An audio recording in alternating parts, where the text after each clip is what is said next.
Hello बच्चों, तो आज हम अपना चैप्टर स्टार्ट करेंगे क्लास 11 का डेप्रीसिएशन। डेप्रीसिएशन को अगर हम डीपली समझे तो ये कोई सिंपल चैप्टर नहीं है, ये एक अकाउंटिंग स्टैंडर्ड है, अकाउंटिंग स्टैंडर्ड 6। सर ये अकाउंटिंग स्टैंडर्ड क्या होते हैं? देखो ये आपका सिलेबस का पार्ट नहीं है कि अकाउंटिंग स्टैंडर्ड क्या होते हैं। फिलहाल आपको सिर्फ ये समझना है what do you mean by depreciation. Depreciation means decrease in value of asset, ठीक है। Simply means something become old और लूजिंग इट्स वैल्यू। अगर कोई चीज पुरानी हो जाए, वो अपनी कोई वैल्यू लूज कर दे, तो उसको हम क्या बोलते हैं? डेप्रीसिएशन बोलते हैं, ठीक है। अगर हम सिंपल एक स्टोरी से स्टार्ट करें कि अगर हम कोई न्यू बाईसाइकिल परचेज करते हैं और वो हमने 10,000 की परचेज करी, तो 1 ईयर लेटर उसकी वैल्यू 10,000 तो रहेगी, उसकी वैल्यू मान लो गई 7,000 रुपीज। तो जो 3,000 रुपीज उसकी वैल्यू डिक्रीज हुई, उसे हम क्या बोलेंगे? डेप्रीसिएशन बोलेंगे। तो आज से आपको ये याद रखना है कि अगर कोई भी एसेट की वैल्यू डिक्रीज होगी तो उसे हम क्या बोलेंगे? डेप्रीसिएशन। और हम फिलहाल यहां पर जो बात करेंगे वो करेंगे सिर्फ फिक्स्ड एसेट्स की बात। Fixed assets means tangible assets which can be seen and touched. अब सिंपल मीनिंग अगर हम डेप्रीसिएशन का देखें तो वो होता है loss in value of asset over time. अब वो टाइम कैसे हो सकता है? देखो, अब आपने एसेट परचेज करी, या तो आप उसको यूज करोगे, और अगर आप उसे यूज करोगे तो उसमें रेगुलर वियर एंड टियर होगा, तो उसे भी डेप्रीसिएशन बोलेंगे। अगर आप उसे यूज नहीं कर रहे तो उसका टाइम लैप्स तो हो रहा है, एज तो हो रही है, तो उसको भी वो गेटिंग ओल्डर विद टाइम, तो वो ओल्ड होती रहेगी, तो उसे भी हम क्या बोलते हैं? डेप्रीसिएशन बोलते हैं। और अगर टेक्नोलॉजी की वजह से हमारी पुरानी एसेट्स जो है वो ऑब्सोलीट हो गई, तो उसे भी हम डेप्रीसिएशन का एक कॉज ही मानते हैं, ठीक है। Your phone, laptop, school bag, they all are depreciate every year. और why business care about depreciation? और business के लिए depreciation को रिकॉर्ड करना इंपॉर्टेंट क्यों? देखो भाई ध्यान से, अब बिजनेस जो है वो हर साल बड़ी बड़ी एसेट्स पे खर्चा करता है। तो जब हम एसेट्स पे खर्चा करते हैं तो उसे कैपिटल एक्सपेंडिचर बोलते हैं। जैसे मान लो कि हमने कार परचेज करी, मशीन परचेज करी या कंप्यूटर परचेज करा, तो these assets serve business for many years. तो अगर कोई एसेट या कोई एक्सपेंस हम करते हैं और वो बिजनेस को बहुत सालों तक बेनिफिट प्रोवाइड करता है, मोर देन 1 ईयर तक बेनिफिट प्रोवाइड करता है, तो उसे कैपिटल एक्सपेंडिचर बोलते हैं। और उस कैपिटल एक्सपेंडिचर की वैल्यू हर साल क्या होती है? डिक्रीज, तो उसे हम डेप्रीसिएशन बोलते हैं। तो कैपिटल एक्सपेंडिचर को हम डायरेक्टली टोटल एक्सपेंस नहीं लिखते। जैसे मान लो हमने कंप्यूटर 50,000 का परचेज करा, तो हम 50,000 टोटल एक्सपेंस नहीं मानेंगे, हम उस 50,000 को स्प्रेड कर देंगे उसकी लाइफ पे। जैसे मान लो उसकी लाइफ 5 इयर्स है, अब 5 इयर्स में उसे स्प्रेड कर दिया जाएगा। 50,000 को 5 से डिवाइड कर देंगे, तो हर साल 10,000 रुपीज आपका एक्सपेंस होगा। उस 10,000 को हम डेप्रीसिएशन बोलते हैं। एक एग्जांपल के थ्रू समझते हैं। जैसे मान लो कि आपने पहले साल 50,000 की एक एसेट परचेज करी, और फर्स्ट ईयर उस पर 10,000 डेप्रीसिएशन लग गया, तो उसकी वैल्यू नेक्स्ट ईयर के लिए 40,000 होगी। अब फिर 40,000 पे 10,000 डेप्रिसिएशन लग गया, तो अगले साल उसकी वैल्यू 30,000 होगी। फिर 30,000 पे फिर 10,000 डेप लग गया, तो नेक्स्ट ईयर के लिए उसकी वैल्यू 20,000 हो गई। फिर 10,000 डेप लग गया, तो नेक्स्ट ईयर के लिए लास्ट ईयर उसकी वैल्यू 10,000 होगी, और 10,000 में ही 10,000 डेप लग गया, तो वैल्यू क्या हो गई? 0। तो इससे हमारा जो है एक फॉर्मूला भी बनता है डेप्रीसिएशन का, ठीक है। ये फॉर्मूला आपके लिए बहुत इंपॉर्टेंट है, इसे आप नोट कर लो और ये क्वेश्चन जरूर ट्राई करना बेटा। देखो डेप्रीसिएशन का फॉर्मूला है depreciation is equal to cost of asset minus scrap value. Scrap value क्या होती है? देखो भाई, हमने कोई एसेट परचेज करी, तो 5 साल बाद ऐसा तो है नहीं कि वो एसेट बिकेगी, वो रद्दी में बिकेगी, स्क्रैप में बिकेगी। तो जितने में वो बिकेगी उसे हम स्क्रैप वैल्यू बोलते हैं। तो उस स्क्रैप वैल्यू को कॉस्ट ऑफ एसेट में से माइनस कर दिया जाता है। जैसे मान लो हमने 9 लाख की कार परचेज करी, अब उस कार परचेज करने के बाद हम उसमें देखो कार के 2 प्राइस होते हैं, एक होता है एक्स शोरूम प्राइस और एक होता है ऑन रोड प्राइस। तो जो एक्स शोरूम प्राइस होता है मान लो वो 9 लाख है, पर ऑन रोड वो हमें 10 लाख रुपीज की पड़ेगी, तो हमारे लिए cost of asset 10 lakh rupees है, ना कि 9 लाख रुपीज। एसेट खरीदते हुए जो भी एक्सपेंस होता है वो सारा उसमें प्लस हो जाता है, ये कैपिटल एक्सपेंडिचर होता है। इसीलिए जब भी हम कोई एसेट परचेज करेंगे तो उस पे जो भी एक्सपेंस होगा परचेज करते वो सारा क्या हो जाएगा? ऐड, उसे हम कॉस्ट ऑफ एसेट के अंदर इंक्लूड करते हैं। फिर माइनस कर देंगे उसमें से स्क्रैप वैल्यू और डिवाइड करेंगे यूजफुल लाइफ से। जैसे कार की अगर पेट्रोल कार है तो उसकी लाइफ 15 इयर्स है, डीजल कार है तो उसकी लाइफ 10 इयर्स है। वैसे क्वेश्चन हमें बताएगा कि उसकी लाइफ क्या है और उसकी स्क्रैप वैल्यू क्या है, हमें सिर्फ डेप्रिसिएशन कैलकुलेट करना है। जैसे कि एग्जांपल है, मशीन की जो कॉस्ट है वो 50,000 है, स्क्रैप वैल्यू 5,000 है, यूजफुल लाइफ 5 इयर्स है और एनुअल डेप्रिसिएशन हमें कैलकुलेट करना है। तो cost of asset 50,000 minus scrap value 5,000 divide by 5 करेंगे तो 9,000 rupees depreciation every year charge होगा।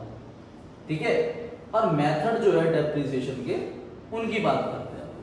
अब जो मेथड है उसमें सबसे पहले आप ये याद रखो कि टोटल मेथड 9 या 10 है डेप्रिसिएशन, पर आपके सिलेबस में सिर्फ 2 मेथड है। फर्स्ट मेथड है straight line method, second method है रिटर्न डाउन वैल्यू मेथड। अब स्ट्रेट लाइन मेथड को डीपली समझते हैं। देखो बेटा ध्यान से,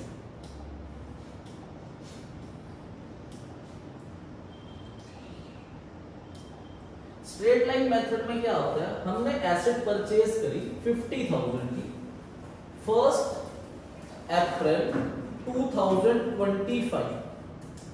1 अप्रैल 2025 में हमने 50,000 की एसेट परचेज करी और डेप्रिसिएशन का हमें रेट दे दिया 10% पर एनम। 10% पर एनम के साथ ये हमें बताएगा कि जो मेथड है वो स्ट्रेट लाइन मेथड। अभी मैं आपको स्ट्रेट लाइन मेथड समझा। स्ट्रेट लाइन मेथड हमें क्या बोलता है कि जो डेप्रिसिएशन है वो बिल्कुल सेम लगता है हर साल, मतलब हर साल 10% जो कैलकुलेट होगा वो 50,000 पे कैलकुलेट होगा। देखो ध्यान से, 1 अप्रैल 2025 में आपने 50,000 की एसेट परचेज करी, डेप्रिसिएशन लगा 31 मार्च 2026 में, तो 50,000 का 10% लग गया 5,000 रुपीज, तो आपके पास वैल्यू बचेगी 45,000। ये वैल्यू बची 1 अप्रैल 2026 में। फिर डेप्रिसिएशन लगेगा 31 मार्च 2027। अब आप फिर से 10% डेप्ट जो कैलकुलेट करोगे वो वापस 50,000 पे करोगे, तो 50,000 पे फिर से 10% कैलकुलेट हुआ 5,000, तो आज वैल्यू 40,000 आ गई। तो 1 अप्रैल 2027 40,000, फिर 31 मार्च 2028 पे डेप्ट लगेगा 50,000 का 10% 5,000, देन वैल्यू इज 35,000। ठीक है, तो आज हम सिर्फ स्ट्रेट लाइन मेथड सीखेंगे और स्ट्रेट लाइन मेथड के अंदर आज हम मशीनरी अकाउंट बनाना सीखेंगे और उसको आगे सेल करना भी सीखेंगे। ठीक है भाई, तो अब क्वेश्चन लिखो अपनी कॉपी में। ये एसेट पे डेप्ट हमेशा किस पे लग रहा है, 50,000 पे। अब हम इस एसेट को सेल करना भी सीखेंगे, तो लिखो क्वेश्चन। 1 अप्रैल 2025 मशीन परचेज करी आपने 1,20,000। अब आप 1 जुलाई 2027 में इस मशीन को सोल्ड कर रहे हो ₹40,000। तो जब भी मशीन सेल होगी आपको उस दिन की वैल्यू फाइंड आउट करनी है जितने की मशीन सोल्ड होगी, और आपको पता है मशीन पे हर साल क्या लगेगा, डेप्रिसिएशन। तो क्वेश्चन स्पेसिफिकली हमें बताएगा कि जो डेप्रिसिएशन है वो 10% पर एनम है, straight line method. Straight line method सीख रहे हैं। Straight line method means depreciation is always calculated on original cost, जितने में हमने मशीन परचेज करी। अब हमें क्वेश्चन आएगा एग्जाम के अंदर कि मशीनरी अकाउंट बनाओ, तो अब हम मशीनरी अकाउंट बनाएंगे।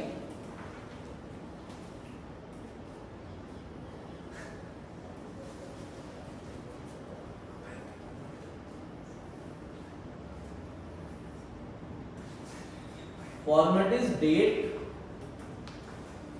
Particular amount, date, particular amount.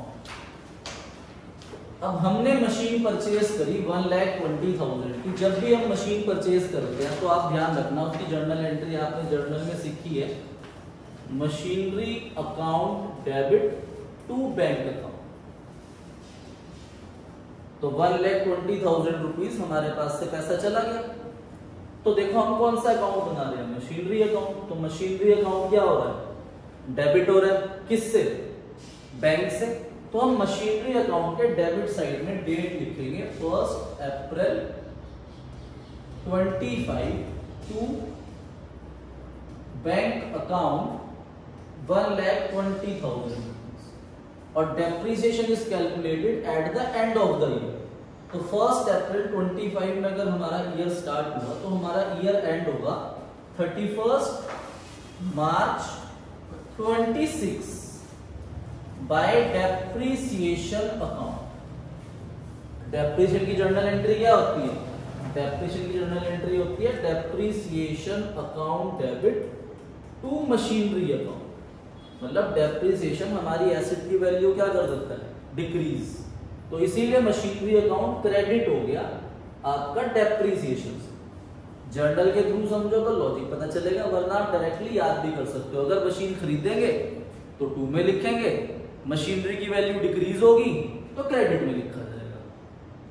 ठीक है, तो बाय डेप्रिसिएशन 1,20,000 का 10% 12,000 रुपीज डेप्रिसिएशन आ गया। अब 1,20,000 में 12,000 डेप्रिसिएशन लग गया तो आज मेरे पास वैल्यू क्या बची ईयर एंड में, उसे हम लिख देंगे बाय बैलेंस सीडी 1,08,000 और दोनों तरफ टोटल कर देंगे।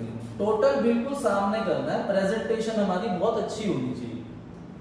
1,20,000 और इधर भी 1,20,000। अब ये अगले साल हम एसेट को यूज करेंगे तो हमें ओपनिंग बैलेंस बनाना है। 1 अप्रैल 26 टू बैलेंस ब्रॉट डाउन 1,08,000। तो 1,08,000 रुपीज ओपनिंग आ गया। अब हम फिर से ईयर एंड में 31 मार्च 27 में डेप्रिसिएशन लगाएंगे। और मैंने आपको बताया कि जो मेथड है वो है स्ट्रेट लाइन मेथड।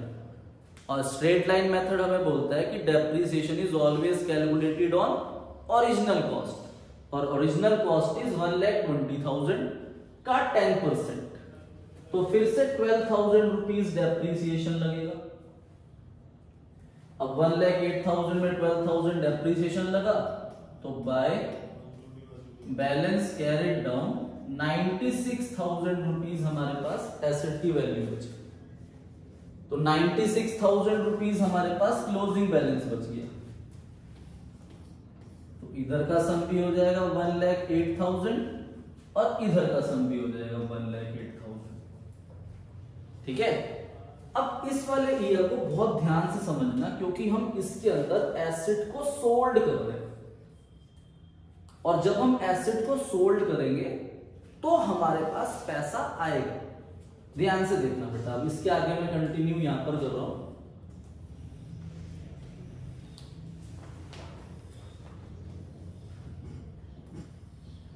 तो अब आप फिर से ओपनिंग बनाओगे 1 अप्रैल 27 टू बैलेंस ब्रॉट डाउन 96,000। देखो डेप्रिसिएशन मैंने आपको बताया कि हमेशा ईयर एंड पे लगेगा, पर आपको दूसरी इंपॉर्टेंट बात भी याद रखनी है, डेप्रिसिएशन उतने टाइम का ही लगता है जितने टाइम हमने एसेट को यूज करा है। अब हमने 1 अप्रैल 27 से 31 मार्च 28 तक एसेट को यूज ही नहीं करा। हम तो एसेट को पहले ही क्या कर रहे हैं, सेल, और हम सेल कर रहे हैं 1 जुलाई 27। तो इस ईयर हमने एसेट को सिर्फ 3 मंथ सोल्ड यूज करा है, अप्रैल, मई, जून। तो यहां पर हम सिर्फ 3 मंथ का डेप लगाएंगे। 1 जुलाई 27 बाय डेप्रिसिएशन अकाउंट 1,20,000 का 10% इंटू 3/12। तो ओनली डेप्रिसिएशन इज 3,000 रुपीज। तो 3,000 रुपीज हमने डेप्रिसिएशन लगाया और अब हम इसका क्लोजिंग बैलेंस नहीं निकाल सकते, क्यों? क्योंकि हम यहीं पर मशीन को सोल्ड कर रहे हैं, और जब हम सेल करते हैं तो उससे भी एसेट डिक्रीज हो जाती है, पर सेल करने से हमारे पास पैसा आ रहा है, और हमने सेल कितने का करा? 40,000 रुपीज। तो हम यहां लिखेंगे बाय बैंक अकाउंट 40,000 रुपीज। और हमें इस डेट पे एक चीज और कैलकुलेट करनी है कि इस एसेट को बेचते हुए प्रॉफिट हुआ या लॉस। और जब भी बच्चा प्रॉफिट लॉस कैलकुलेट करेगा ना, तो सबसे बड़ी गलती बच्चा क्या करता है? बच्चा कंपेयर करता है 120 को 40 में बेचा। नहीं, 120 जो वैल्यू थी वो कौन सी डेट की वैल्यू थी?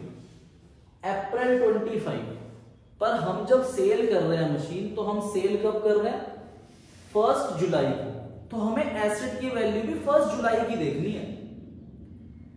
अब 96,000 वैल्यू जो है 1 अप्रैल 27 की है। 1 अप्रैल 27 जो वैल्यू है वो 96,000 है।